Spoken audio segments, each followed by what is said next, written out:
at may dala siyang basket. Saan kaya siya pupunta? Pupunta siya sa hardin. Kamote! Kamote ang binubunot niya.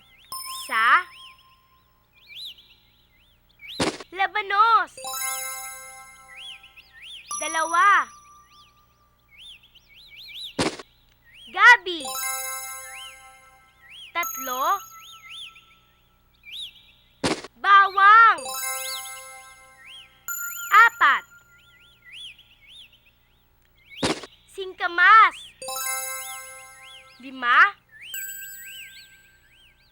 Sibuyas. 6. Nag-ani si Pitok ng 6 na tanim niya sa hardin. Maglalaro tayo ngayon ng dugtungan. Paano po yung dugtungan? Gagawa tayo ng guhit at susundan ang mga bilang para mabuo ang mga prutas sa larawan. Ano po kaya yan? Hulaan mo.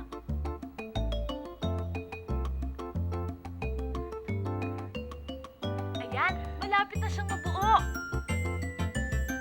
Ayan. Ay, pinya po yan. Tama, pinya. Oh, ito naman. Ano naman po yan? Ayan, malapit na po siya mabuo.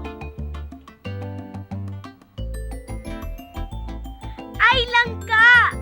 Tama ulit. Oh, itong panghuling larawan.